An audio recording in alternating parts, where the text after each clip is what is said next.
Hi, everyone. Welcome to this session on the precision model of communication. My name is Swapnil Kamat. I am the CEO of Work Better Training.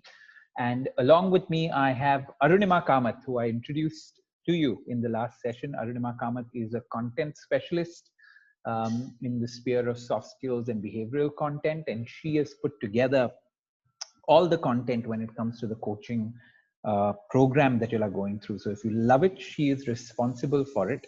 And she's clearly one of the best in the country as far as putting soft skills and behavior content together. So welcome, Arunima. Hi.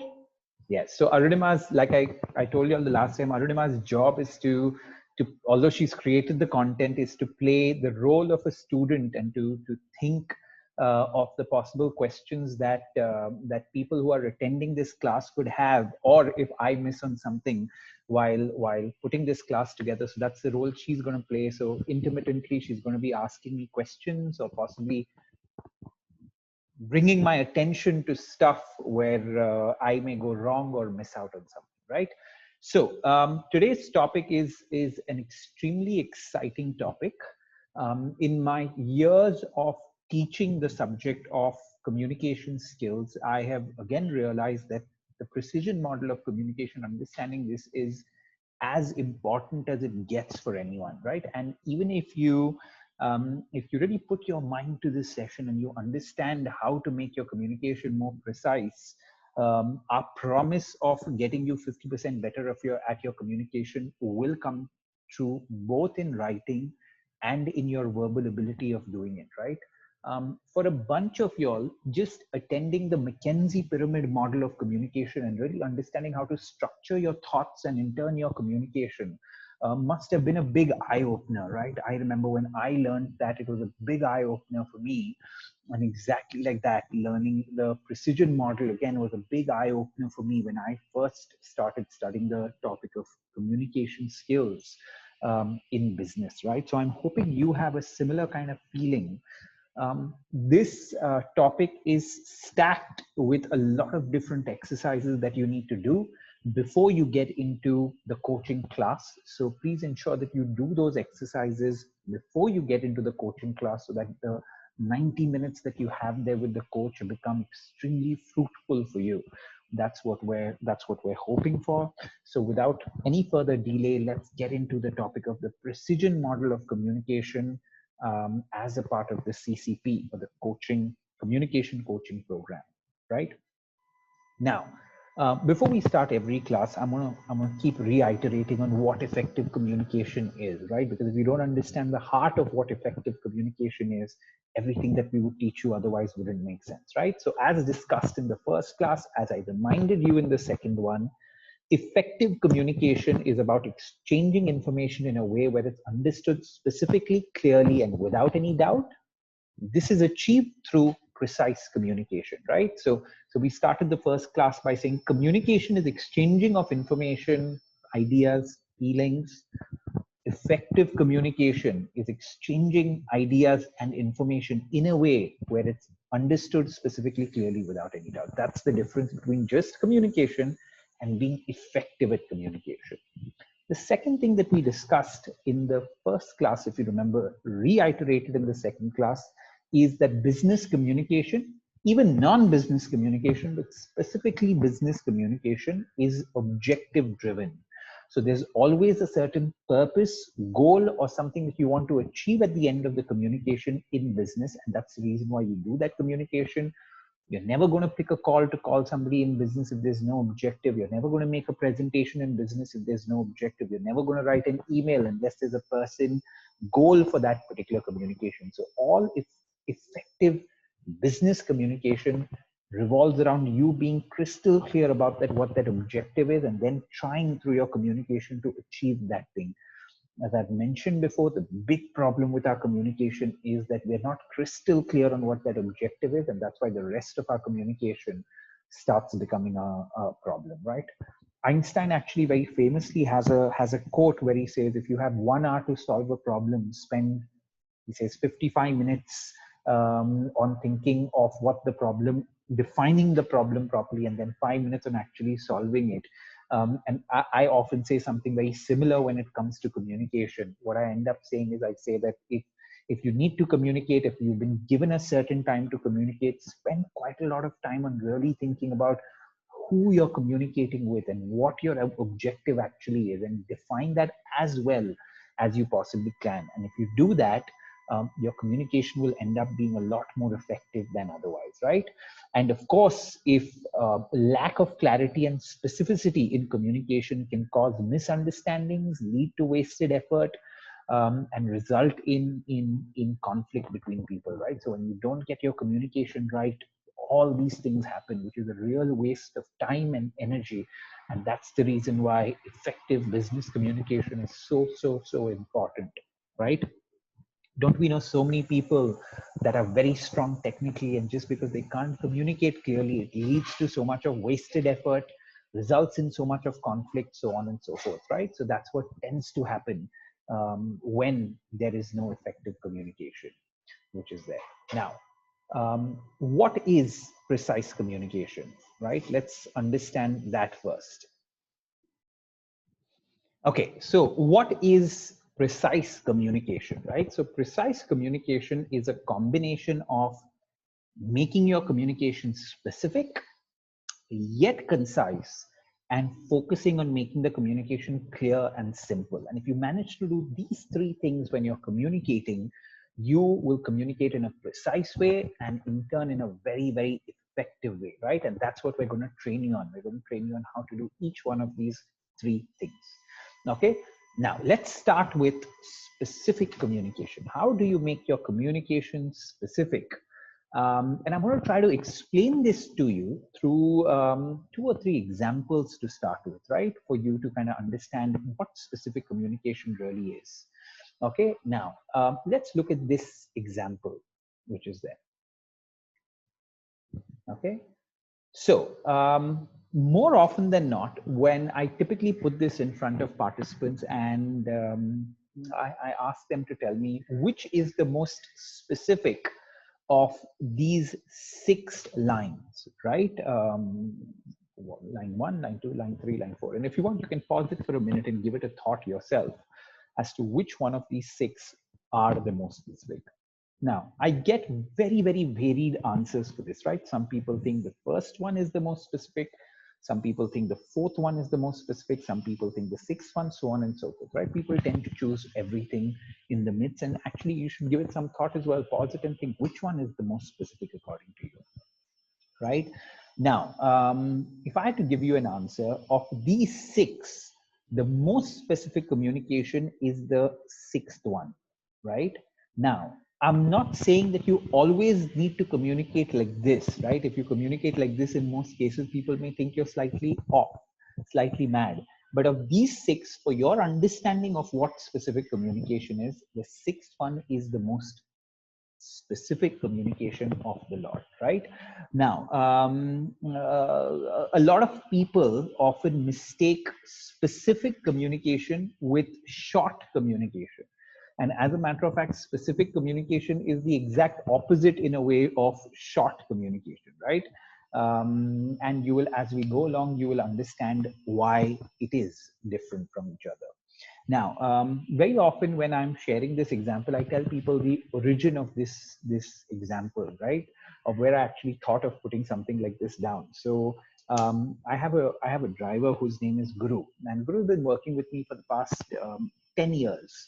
And when he had first joined me, I think in his first 15 days of him working with me, we were doing one of these, what is called an outbound program, right? Which is called like experiential learning or adventure learning, where we were at a certain location in the outdoors. It was very hot, and I happened to shout out to Guru in Hindi, and I'll say it in Hindi and English both to you. I said to Guru, I said, Guru, mere liye thoda pani lana, which meant, Guru, get me some water, please. So Guru, of course, goes to the closest tap that he found. He finds a glass and he just fills it with the closest tap, and he gets that water to me in that outdoor area. And then I say, oh, no, Guru, this is not what I want. I want some mineral water, right? So will you go get me some mineral water? So then Guru goes to the closest shop, and this time he comes back, but he comes back with a chilled bottle of water, right? So I said, oh, no, no, no, Guru, I don't want chilled water, right? Get me a bottle of room temperature, or like we say in Hindi, sada pani, right? Get me a bottle of room temperature. So then he goes back to the shop, he comes back, but this time he comes back with one of those brands that you feel that the shopkeeper is just filled right behind his shop, where he's not really bought it from anybody, but just done it himself. The bottle was crumpled, a brand that you never heard of, so it kind of looked dicey to me. So I said, no, no, no, no, no, Guru, this is not what I want. I said, I want a bottle of mineral water. I want it to be room temperature, and I want it to be a Bisleri or an Aquafina or a Kinley or a Bailey, one of these brands that we know, and not something that I feel that the shopkeeper is filled up right behind the shop, right? So he says, okay, I'll go get it. So he makes his third trip this time.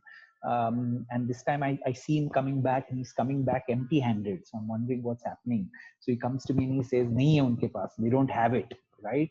So I'm like, okay, listen, I need 1 liter bottle. I need it at room temperature. I need one of these 4 brands. Go look for it till you find it. And it shouldn't take you more than 10-15 minutes to get it, right? So please don't come back empty handed. Please find a way. If you don't find it at the first shop, go to a few other shops, but I want this. And then eventually on his 4th trip, basically he got that bottle of water for me, right? So you realize through this very simple example as to how if you don't communicate in a specific fashion, the same activity can take 4 trips instead of 1 trip. So much of wasted effort when you don't make your communication specific. Now, it can be argued that Guru should have asked questions. And that's exactly what you need to do if you're at the receiving end of unspecific communication, right? You ask questions to get clarity on it, but you can't control another person, what he or she is going to do, right? And therefore, at all points of time, we need to concentrate on making our communication more and more specific. Now, not for a minute am I suggesting that you go into this kind of detail here, right? Where you say 30 degrees and all. This has just been exaggerated for you to understand how specific one can get, but that's not what I'm recommending at all to you, right? Now, another point, which I will come to you, give you in more detail later. So this was 10 years back, this incident took place, right? When it was Guru's first 15 days of working with me. Do you think, now he's worked with me for 10 years, do you think that today, if I need to communicate to him about water, I need to go to the same degree of specificity? I'm sure the answer most of y'all will have is that no, you don't need to, because now he knows me, he knows my trends, he knows what my typical expectations are. So today, if I stop and if I even tell Guru, get me a bottle of water, if I say that to Guru, Guru knows that it's room temperature unless I ask otherwise. Guru knows that I drink only those 4 or 5 brands that are well known in the market that you can trust when you're drinking water. Guru knows that if he doesn't get a 1 liter bottle, he can get 500 ml bottles or 250 ml bottles. He knows he can do that. Guru knows that he can't come back. He can't just go to one shop and say it's not there. He needs to go to various shops and get the bottle because it will be available somewhere.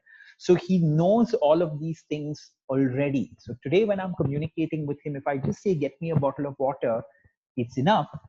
However, look at another situation where for example, I'm traveling with a new driver or a new assistant, and now I'm communicating to that new person that I want a bottle of water, and maybe I need to go back to communicating very, very specifically on it, right? So the point here is how specific you make a certain communication depends on the situation and depends on the person that you're communicating with. However, if you want to be a good communicator at all points of time, you need to keep in mind that you need to make your communication specific to the other person. That is something that you need to keep in mind. And that's what people don't tend to do more often than not, right? And there's a simple reason behind it. The simple reason is if you have to make your communication specific, it requires more thought and it requires more effort from the person sending out the communication, right? And most people make very lazy communicators. They don't really want to take the time to think or the effort to think. And they don't want to put that the time that is required for it, and therefore they communicate in an unspecific or a lazy fashion that eventually leads to more wasted effort from the other side, right? And that's the reason why most people don't do it, in my experience. And that's what we need to change through this training that we get on CCP. Okay, let me give you another example now, right? Now, okay, now of these seven, which one do you think is the most specific, right? So you can pause the screen for a minute and ask yourself this question, that which one of these seven is the most specific according to you, right? Now, pause your screen, tell me what you think the answer is, otherwise I'm going to give the answer after that, right? Now, again, when I typically ask this question to people in a classroom or in a session where they're in front of me, they give any answer, right? They'll say from the first one to the seventh one, they'll pick just about anything, right? So of each one of these seven, of these seven, the seventh one is the one which is the most specific of the lot, right? Now, it's not like you can't use the others. Of course, you can use the others given the person and situation that you're in, but you need to first understand what is specific communication, right? So the seventh one is the most specific of this lot, right? I will get back to you at 4 p.m. Now, why is the sixth one not as specific as the seventh one? And of course, you can use the sixth one in many situations, and I'll give you examples in which you can use both for you to understand it better. I will get back to you by 4 p.m. is not as specific as at 4 p.m. because by 4 p.m. means that the person can get back to you at any point of time by 4 p.m. Right? Now, when we are talking to most people, we tend to use number 6 the most, and because it is very specific. It's not as specific as the seventh one, but it is pretty specific in itself, because if you want a report delivered to you, or if you want something coming to you, you'd always say, get back to me at by 4 p.m., right? Anytime by 4 p.m., because it's up to you. I'm going to read it after that. But maybe if you have to schedule an appointment with somebody, it makes sense for you to say, let's meet at 4 p.m., right? So it's a very specific to one time that you're asking them to meet them, right? So that's the difference between this. Now, what about this? The fifth one, I will get back to you EOD tomorrow. EOD stands for end of day tomorrow, right? Why is that not that specific? If I'm saying that to another person, there can often be confusion, because my end of day could be 5:30 in the evening and your end of day could be 8:30 in the evening, right? So if I say EOD and I'm expecting it at 5:30 in the evening, that's not a very smart way of doing it, right? Because your EOD could be 8:30, and that's the reason why that could cause a lot of confusion between us. However, let's look at a situation where it's perfectly fine to use the word EOD, or end of the day, right? So if I'm somebody's boss or somebody's manager, and I tell them to, listen, send this report to me by the end of day today, right? And it's a perfectly fine thing to say if I don't care about what time you send it today. And I really care about, because I'm going to see it tomorrow morning, right? So in that situation, it's a completely fine thing to say that I will get back to you by EOD, right? Now, the one which is often used the most in the corporate world is, I will get back to you ASAP, right? And I find that quite funny, because ASAP doesn't really mean anything, right? ASAP means, the acronym means as soon as possible. But if I am if somebody messages me and says, get back to me ASAP, as soon as possible to me could be 15 minutes, or as soon as possible to me could be 2 days or 5 days, for example, right? So that's a very unspecific way to kind of communicate to somebody, and we do this literally day in and day out, right? When we're communicating to people.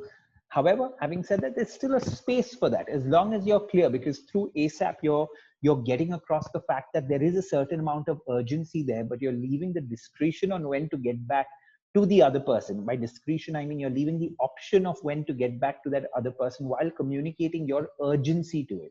If that's what you intend to do, then using ASAP is okay. But if you are going to say ASAP and expect the person to deliver in the next 2 hours, he can't dream about it based on ASAP, right? So that's unspecific in that context. But again, like I mentioned, if you're going to say ASAP from the point of view of saying that this, it's urgent as I see it, but I leave it up to your discretion or option as to when you can get back to me on it, then maybe you can use ASAP, right? So how specific you would make the communication would be situational and will depend on the person that you're speaking to. However, the biggest problem with people is they're not clear on what specific communication means, right? Now, I'm sure you've got the drift already of this, right? So pause the screen and read these 7 statements.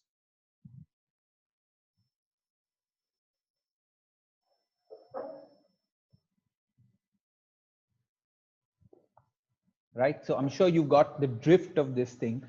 Of these 7, the 7th one is the most specific of each one of these 7. And of course, this is assuming that you have no more information but these 7 lines here. You know that the 7th one is the most specific of this lot, right? So you've seen that trend. And now I want you to give this some thought, right? Because we're coming to, I've shared 3 examples with you. So I want you to really think of what makes communication specific, right? If you had to tell a friend or a colleague, if you had to explain to them without examples and tell them what makes communication specific, what would you really say to them, right? Based on these examples that I've shared with you. Okay, so of these 7, the 7th one is the most specific, right? Now, I'll share 2 more examples with you. Look at this one, right? 2 more examples of making communication. An unspecific way of communicating is where you say, go ahead and take a ride. Okay, that's an unspecific way of communicating. And a specific way of communicating is, go 2 kilometers ahead, you will come across a crossroad, take the right there, go approximately 500 meters ahead, and you will reach the house, right? This person has made it very specific. And if you were taking road directions from somebody, what would you prefer? Would you just prefer somebody saying this, or would you prefer somebody being specific and actually helping you out, right? This is what you'd prefer. Now let's look at the second example here, unspecific. If you continue coming late, severe action will be taken against you.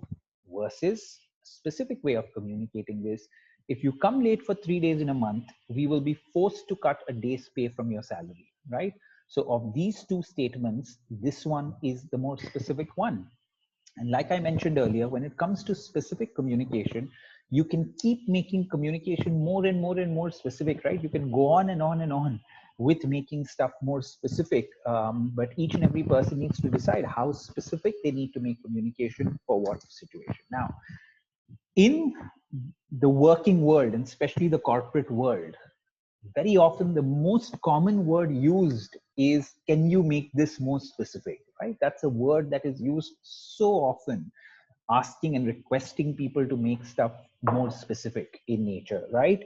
And all of us really appreciate leaders, clients, customers, stakeholders that while communicating take the effort to make their communication specific, right? We really appreciate that because they're giving us in a way clear cut direction sometimes, and a clear cut know-how of what is required. So we love all communicators that communicate in a specific way. And sometimes you have a few people that go overboard, right? And they give just way too many details that are not required. And that's not what we're recommending as well. But in my experience of working with people, people often err on the side of giving no details, which means not making it specific at all, versus making it very specific, right? So if I have to see, people often go on this tip on the side of not making it specific than making it very specific, right? That's the general tendency that I've seen in people. So each one of these 2 things also can be made more and more specific, right? Now, the question I asked you, so how do you make communication specific, right? The first thing which we've been discussing is, be mindful of the situation and person that you're in while communicating. But the first thing to think of that makes communication specific is add relevant or important details, right? So this is what you need to keep asking yourself if you want to make your communication specific. And I'll go back to the examples to show you how in every case that we made it specific, it was based on the things that you're going to read here that we did it, right? Even if you didn't realize that earlier. Okay, so add the relevant and important details while you're communicating, and that's what makes communication specific. Now, a classic example of a specific document is often legal documents, and that's why they become so thick in a way, right? Legal documents, because what the lawyers try to do in that situation is they try to make the terms and conditions as specific as possible to avoid any dispute going ahead. So all your legal contracts or documents are always thick because they go into the specificity of stuff. And if you've seen law books, they're even more detailed, fine print, so thick. And the reason why that it is those legal books again try to go into as much detail as possible. And more often than not, a lot of legal problems tend to happen in the cracks in between those things, in the interpretations of those things, or something that is possibly not mentioned in that contract, where it probably didn't go into the detail that was required. And very often dispute happens around those areas, right? So all your legal documents, or a well-crafted contract or legal document, tries to be as specific as possible. And that's why it's a very robust piece of communication if well drafted, right? So that's, I just want you all to keep that in mind. So the number one way of making communication specific is try to give the relevant details, right, to that situation. Now, how can you think in terms of giving those relevant details? This is one way for you, two ways for you to think, okay, that will help you give those relevant details. The number one way to think is to think who, what, why, when, where, how, right? When you think of that, that's something that will really help you make the communication more specific or more detailed. And very often a good way of thinking in terms of what details is to think what details the party ahead of you may need to know on this situation or the thing that you're communicating on, right? So again, two ways. Think of the who, what, why, when, where, how. And the next slide has an example on this, so I won't get into it further. And which is connected to the first one also, is to think, anticipate what questions the receiver could have, really thinking of that, and then you can go into the details as far as answering that is concerned, right? So that's a trick on the how to give the relevant and important details. Right now, the second thing that you need to do that makes communication specific is you need to quantify the communication where possible. And the minute you give detail and quantify, it becomes specific in nature. Right now, I'm just going to take you back to the last example. Now look what has happened here. Okay, look in case number 2. The unspecific is where you say, if you continue coming late, severe action will be taken against you. And now all that the communicator has done is he's quantified it, which immediately made it specific, right? He says, if you come late for 3 days in a month, quantified, we will be forced to cut a day's pay from your salary, right? So 3 places in which it got quantified: 3 days, a month, a day's pay from your salary, right? And of course, there are more details that are given here, right? We're talking about your salary in specific. Here, you're just saying severe action, which doesn't mean anything. Here, you've actually detailed out what that severe action will be, right? So a combination of course, quantifying and giving more detail. Look at this statement here where you say, go ahead and take a ride, okay? Quantified again, go 2 kilometers ahead from where you are, you will come across a crossroad. This is the detail that you've given, okay? Take a right there, go approximately 500 meters, again quantified, and you will reach the house. Detail, right? Instead of just saying go ahead and take a ride. So the minute you start combining detail and quantifying, automatically your communication becomes more specific. Now, in all cases, you may not be able to do these things, right? In terms of you may not have the time to think about the 5 W's and the 1 H. You may not get that time. But you can always ask yourself, is there a detail that I need to give here that I haven't given? And the minute you train your mind to ask yourself that question of, do I need to give some detail here to this person that I haven't given? Can I quantify it in some way for it, right? If you just ask these 2 questions in your brain all the time, whether you're writing or speaking, automatically your communication will start becoming more specific in nature, right? And the last thing to keep in mind here, which we're going to get into, like we said, you need to the minute you give details in your communication, the minute you make your communication more specific, automatically it will tend to get lengthier, right? That's the very nature of making something specific. It will get lengthier. So what your job is, in a way, is to make your communication specific on one side and concise on the other. And a combination of this specific and concise leads to a new word which is called precise communication, right? So it's tricky. You need to give the details, yet not go into irrelevant details, right? Specific yet concise will make it precise. And that is how all brilliant communicators tend to communicate. Okay, now I'm going to show you an example of if somebody is writing a mail, right? We just spoke to you about, and you can pause this screen and kind of read this entire mail just for you to see how this person is communicated, where they've tried to answer the what. Say this is about a cheat sheet, which is something that we use while making content, right? So we say, what is the cheat sheet about, right? So we kind of try to explain that. Who do you need to share it with? So we thought of the who angle of this thing. Who do you need to share it with, and by when, right? This is the question that is getting answered here. So those details are given.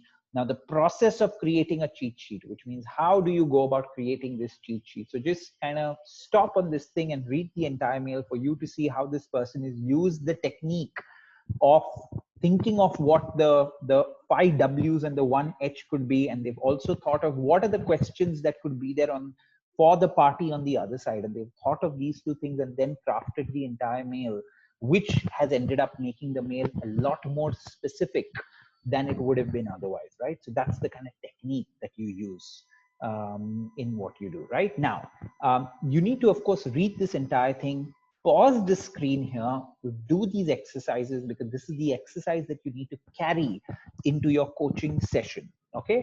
Now, think of 3 examples from your professional experience where you or someone else communicated in an unspecific way and convert the same thing into specific communication, right? Now, for example, you can write a line exactly like this. The example that we had taken earlier, take an unspecific line like this. Okay, if you continue coming, so think of one situation in your work like where you communicate unspecifically, and then how can you make the same thing specific, right? So think of 3 such situations, write them down or type them down somewhere. So when you get into your coaching class with a coach, you can share your 3 examples for him, right? So each example needs to have one unspecific statement that you put and the second specific statement that you put. Pause and do this exercise and then take it to the session, right? Okay. Arunima, do you have any questions, or do you think that I have explained this thing fairly well? What questions could people have here? I think, excuse me, I won't be switching on my video. Am I audible? Yes, you're audible. Yeah. So I think one question that comes to my mind, and which is possible that other learners may ask here as well, is where is that line between specific and not making something too detailed? Correct. So in an effort to make something specific, like you said, we can go on and keep adding more details to it. Correct. But if possible, that then the communication can become too lengthy or too complicated or too specific. Is that something that would happen?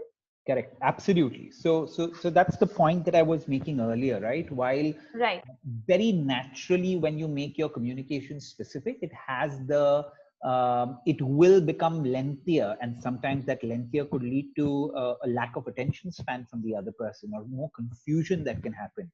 And that's why, to make your communication specific, you need to be specific on one side and concise on the other, right? That's the combination that you need to kind of strike. Sometimes you may also have to think of that, Arunima, from the point of view of, even if you're writing a mail and if you have an attachment, you need to really think of, what do I put in the body of the mail? And if you have to give a lot of details, maybe you have a separate attachment for it, right? So very often in written communication, you also need to think what comes in the mail body and what comes in the attachment. You'll have to think of that as well.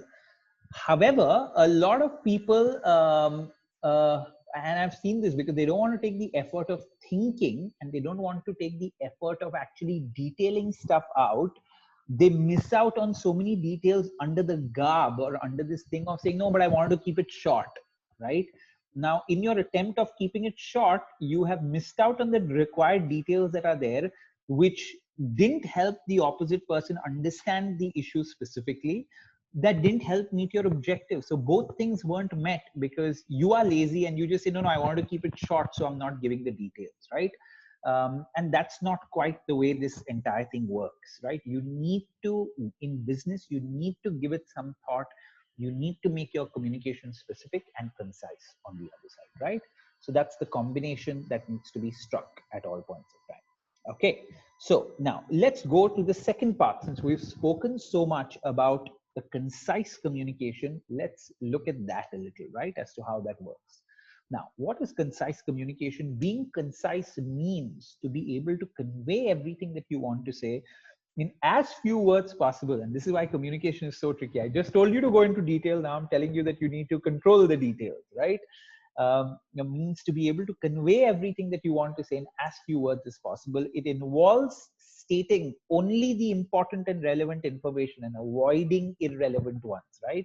That's what you need to try to do when you're making your communication concise. Too much of information can lead to confusion very often, like we just discussed in the earlier question, right? So that's what you need to do. There's actually a very nice quote from Mark Twain, right? Mark Twain has this quote where he says, listen to it carefully, right? He says, I'm sorry I wrote you a long letter.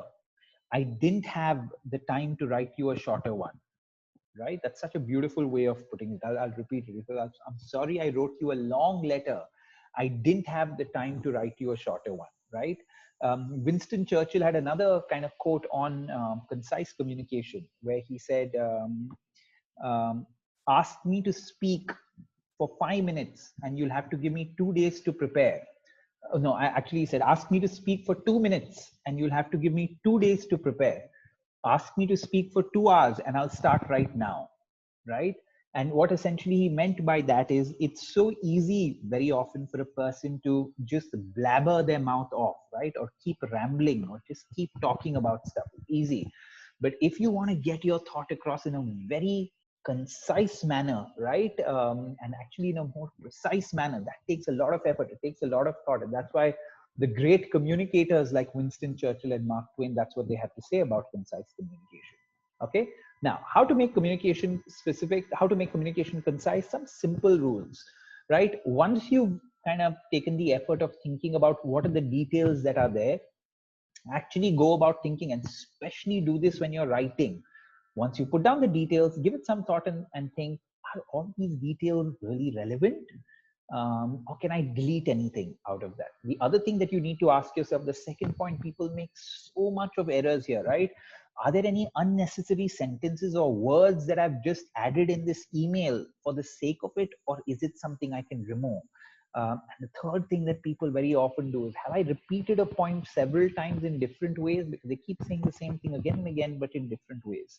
And especially when it comes to writing, that's not something that can be done, right? So yeah, so you need to ask yourself these three things. Have I given any irrelevant details? Delete them if you have. Have you used any unnecessary sentences and words? If you have, again, delete them. Have I repeated a point again and again? Right now, there's something that I want to mention to you all, which is precise communication is something that needs to be done both in writing and while verbally communicating, right? So it has an impact in both your verbal and written communication. However, when you're doing written communication, you have more time. You can put in more thought. You can delete, you can add, you can do all those things when you're writing something down, right? And therefore, it's all the more important when you're writing stuff down that your communication needs to be precise. There's no excuses around it because you have the time to think it through. Now, when you're verbally communicating, very often you're doing it in real time, right? So you're thinking something and it's coming out of your mouth in real time.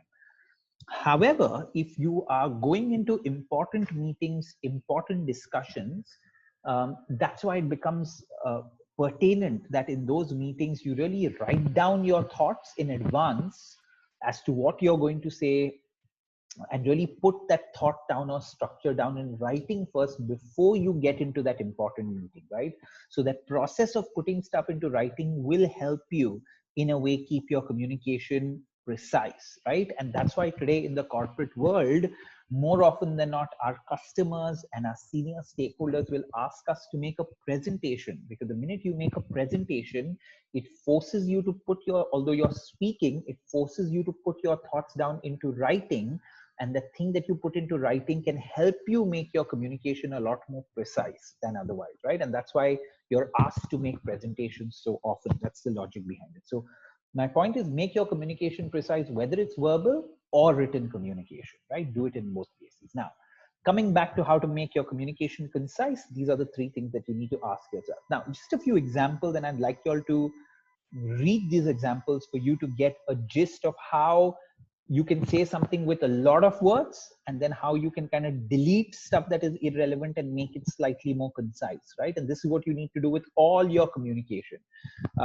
This is the second one is a great example, right? All of them are good. So pause the screen and read them.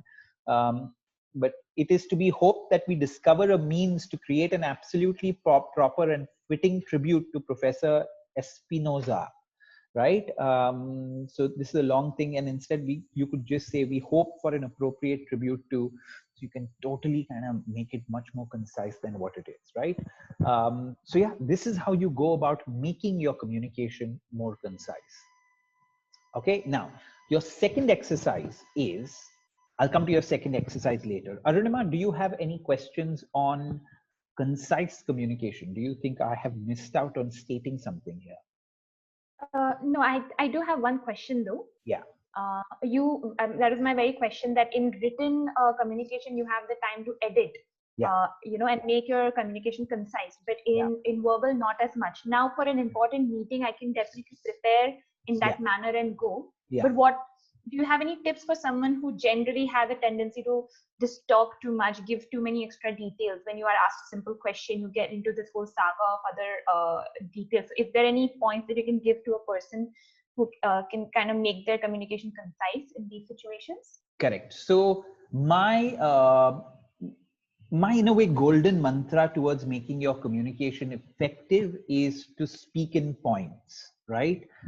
So you've learned in the last class about McKinsey pyramid model of communication, where the basic premise there is break your content down into parts, and automatically when you do that, giving that structure again helps in making it precise, right? So anybody that has the habit of rambling on and talking too much, even in verbal communication, literally force yourself to speak in points. That is something that will help.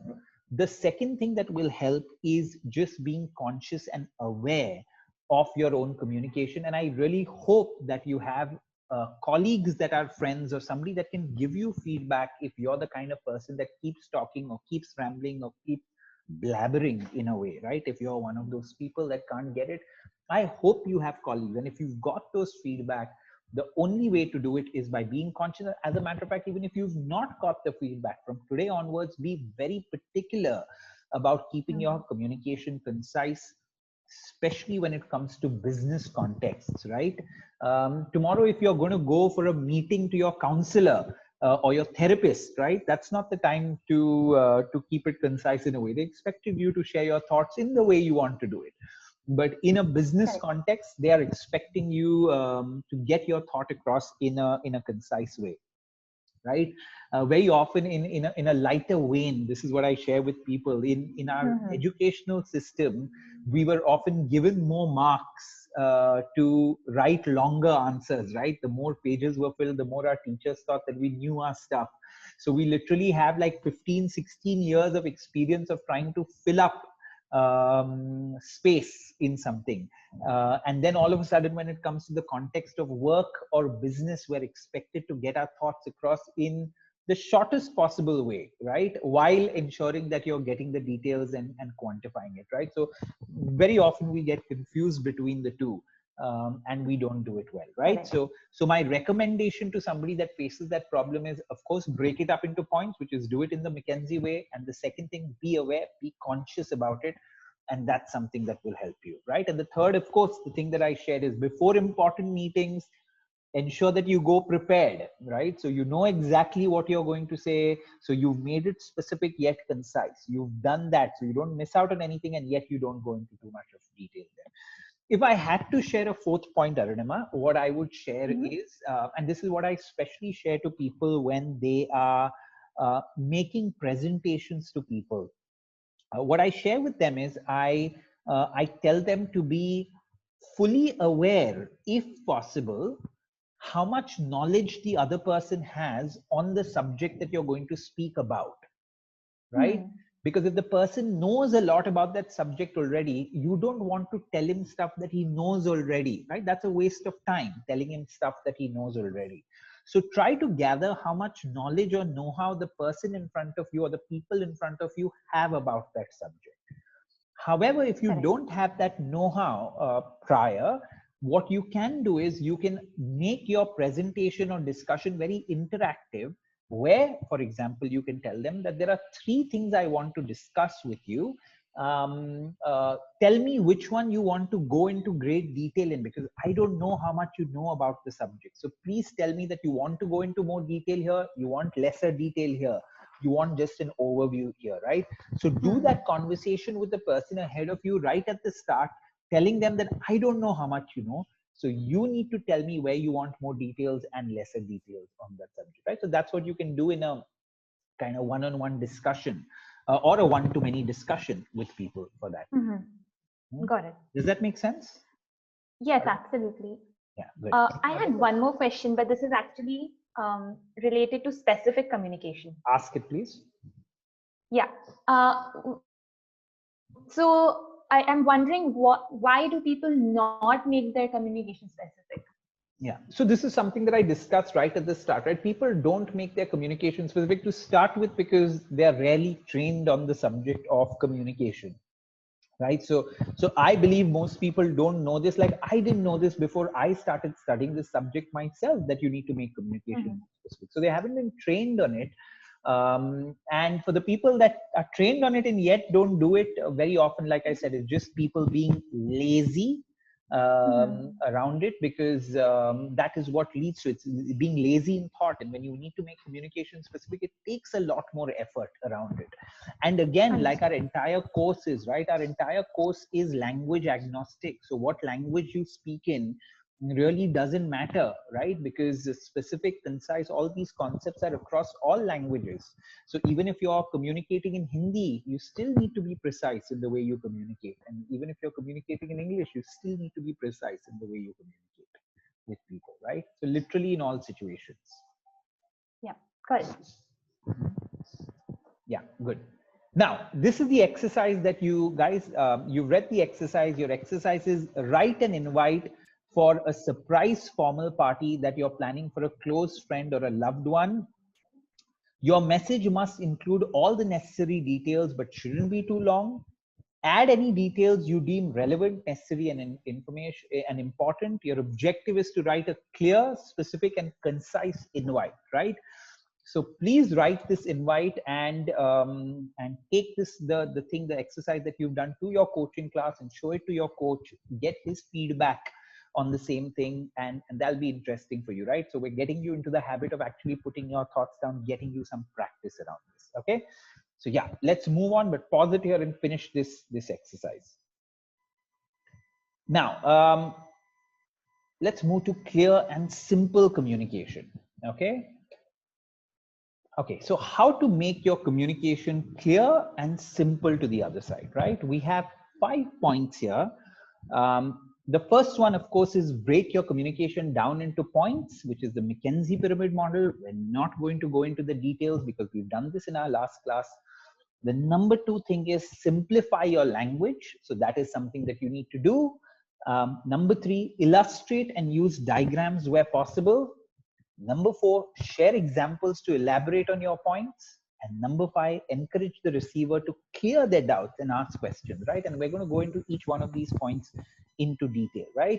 So here, the McKinsey model, this is just one screen. You know this already. If you don't know this, if you've forgotten anything, go back to our detailed class on this subject and ensure that you go through it, right?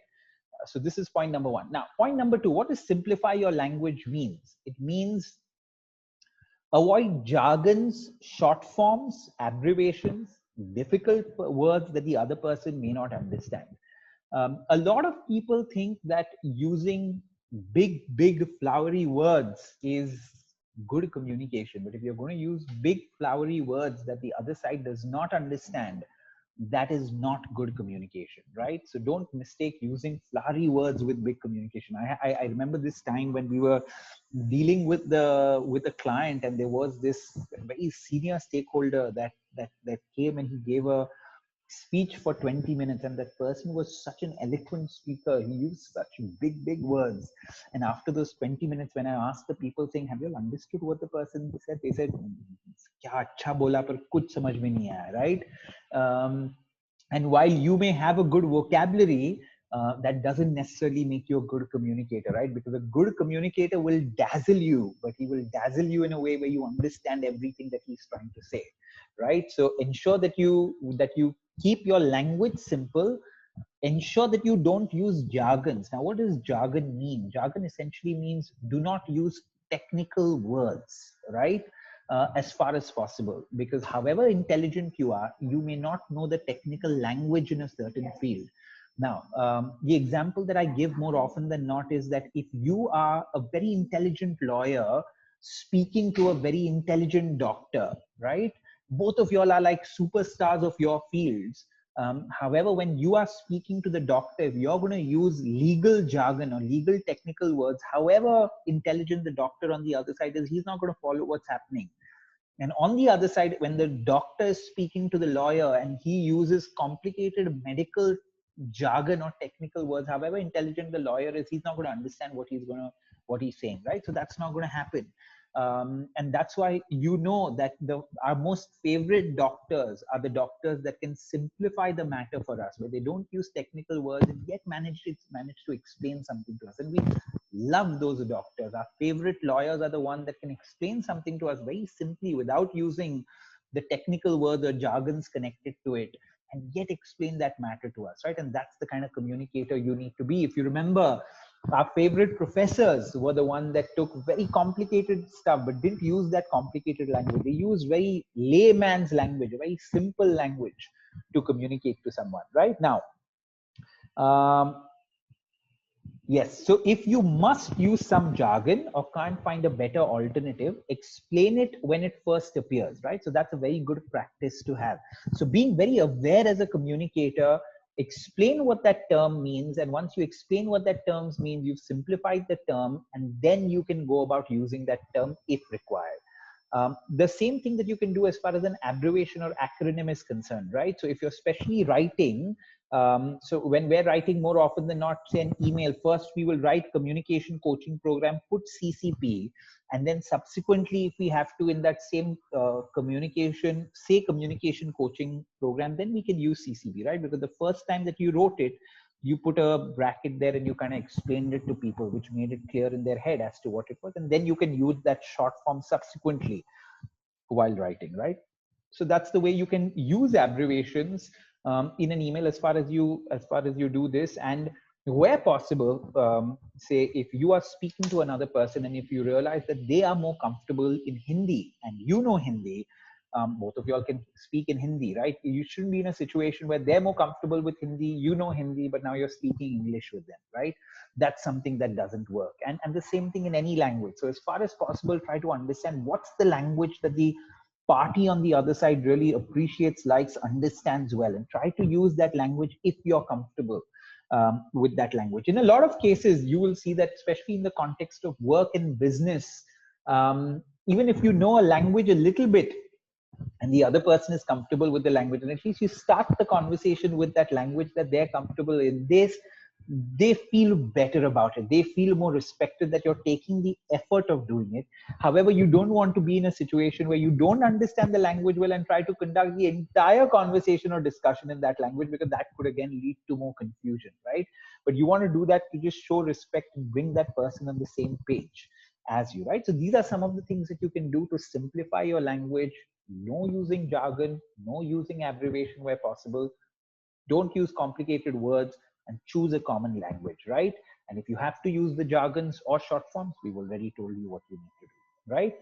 Now this is a good one, right? Share examples to elaborate on your point.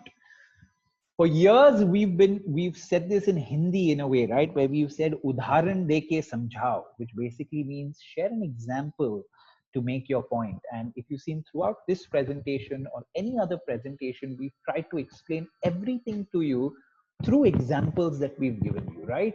And that just helps everybody understand that matter so well, right? So examples help you give clarity and provide further understanding on the point. Examples make your point clearer, give the receiver more information, decreases the chances that the message will be wrongly understood or wrongly applied to the real life situation, right? And the last thing, right, when you're thinking of examples, examples could come in different forms, right? Examples could come in the form of a typical or representative cases. Often in the context of business, we say, oh, give some case studies. That is the word which is used for typical or representative cases. We say give some case studies connected to it.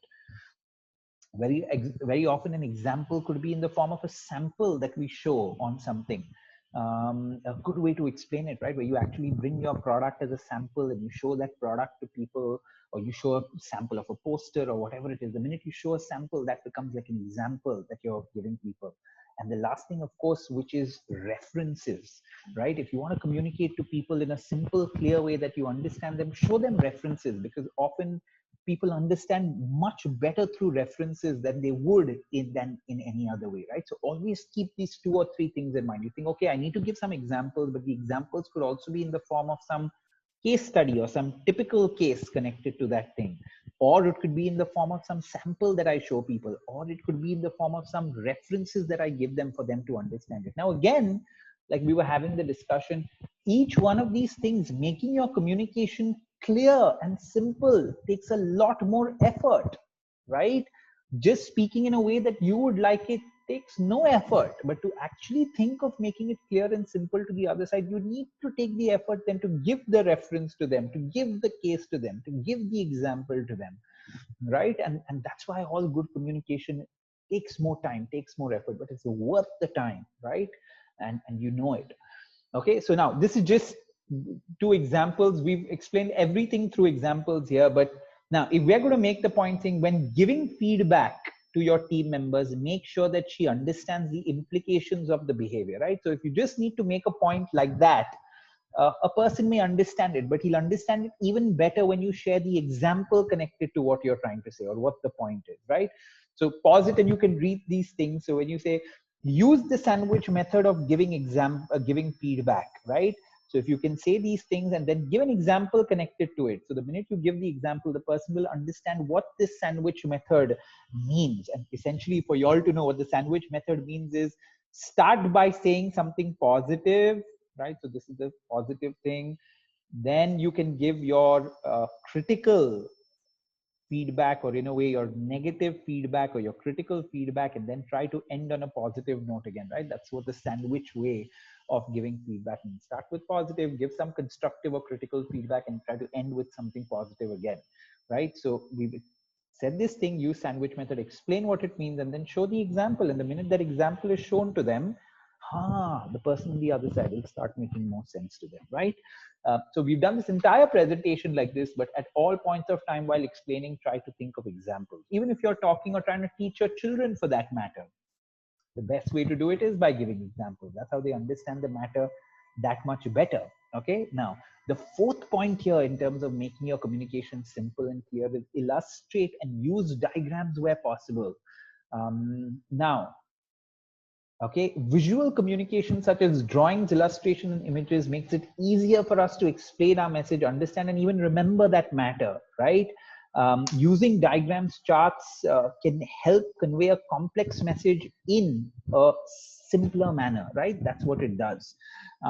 Now, if you're making PowerPoint presentations, it makes sense for you to put diagrams where required or put charts where required, and that will always help make your PowerPoint presentation much more attractive because it will be visual. So it will make it more attractive. It will also help people remember the presentation so much more, right? If you're putting visuals there. But what I often state to people is, it's not just when you make a PowerPoint presentation that you need to do that, right? Because very often you can explain matters to people just using a piece of paper and drawing on that piece of paper, or like our professors and teachers did when we were younger. You can just draw on a whiteboard if there's a board there, right? You can just draw and explain something to people, and that'll help them. And don't worry about how bad your drawings are. All our drawings are bad unless you're an artist, right? But that doesn't make a difference. You can still draw stuff and show people. And the minute you illustrate it on a board or a piece of paper, if you're having a one-on-one conversation with people, if you explain it through that, they tend to understand the matter a lot better, right? So do it for that reason. You don't only do it when you're making a PowerPoint presentation. That's the point I want to try to get across, right? Now, these are just examples. If you're showing an organizational chart, showing it in this kind of a fashion is much better, because you can kind of visualize it and you can retain this data much better if you're showing an organizational chart like this, instead of trying to explain the organizational chart. Now, this is again a more kind of educational material, but showing this entire process of the water cycle in this kind of a way is so much more better than just trying to explain this thing verbally to somebody. If you try to explain it to them verbally, they may not be able to understand it a simple, clear way, right? But if you show the diagram like this, they can understand it in such in a much better fashion, right? In terms of doing it, right? So this is the whole thing of using visuals and using visuals, illustrations, drawings, doing any one of those things. And of course, this is the last point of making your communication simple and clear. Encourage the receiver to clear their doubts and ask questions, right? Because what you want at the end of your communication is that the person understands the message specifically, clearly, and without any doubt, right? That's what you want through your communication.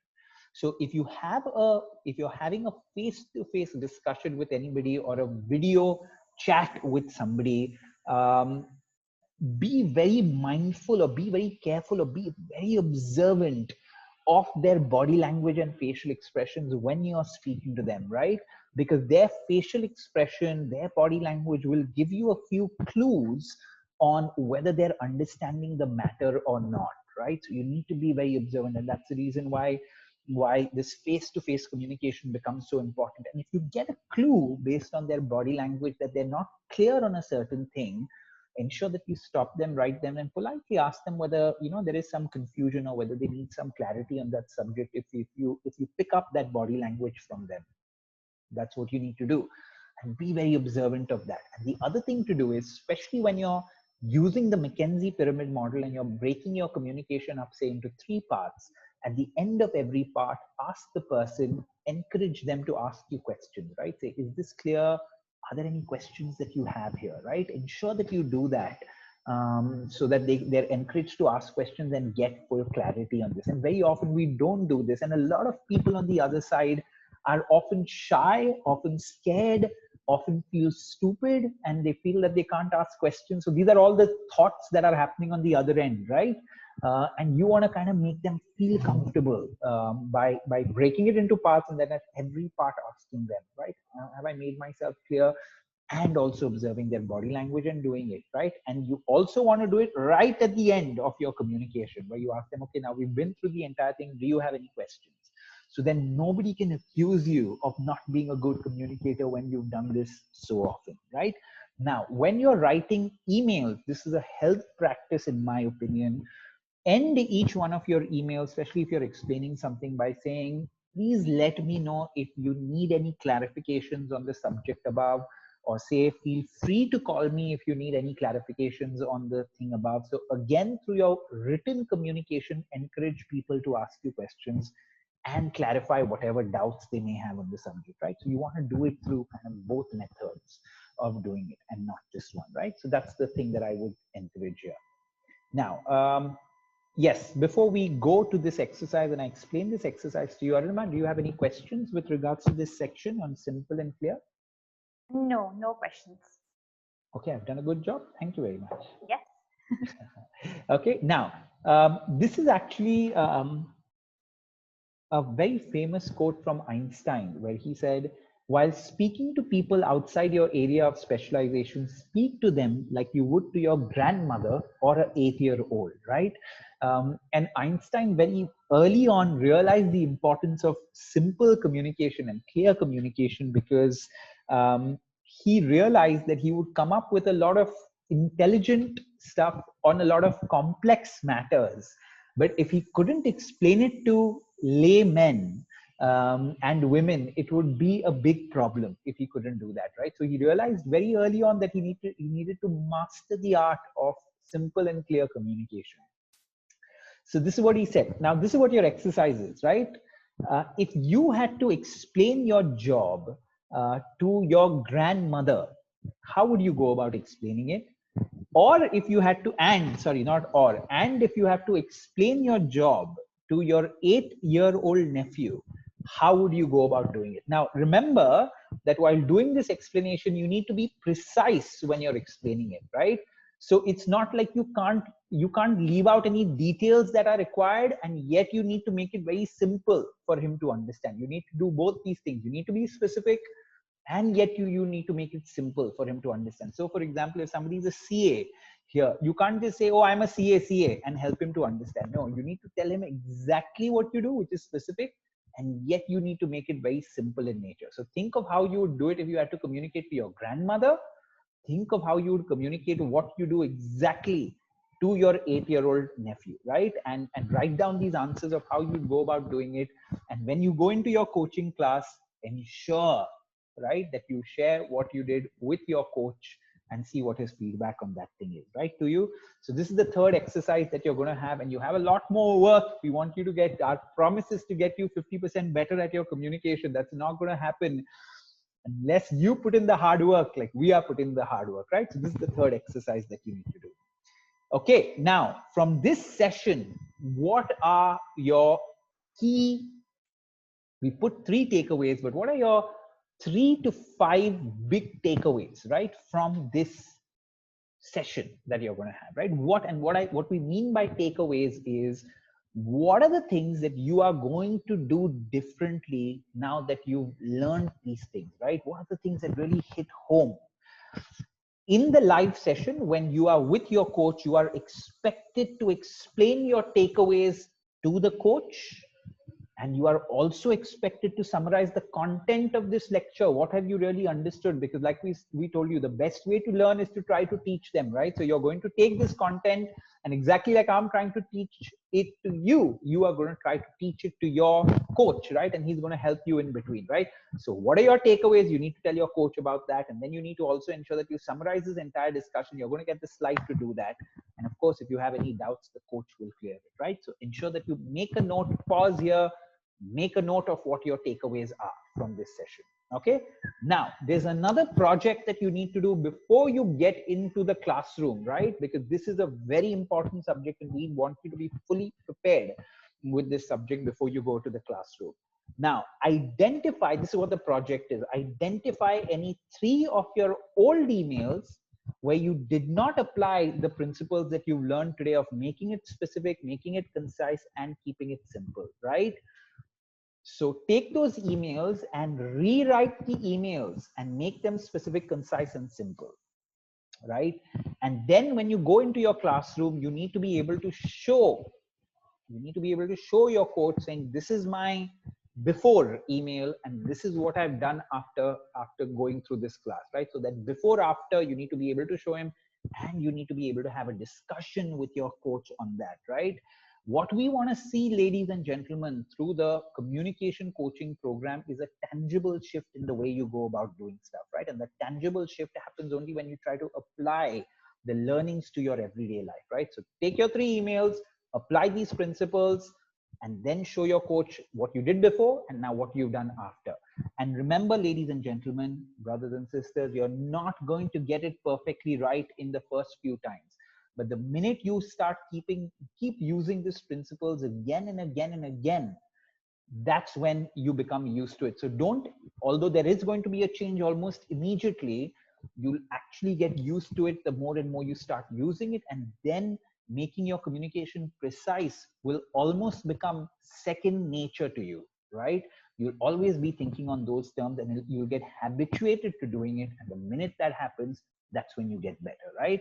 So the combination of understanding the communication fundamentals, knowing how to structure your communication, and now knowing how to make it precise in manner, these three things itself are going to show a dramatic increase and a dramatic betterment in what you're doing as far as a communicator, right?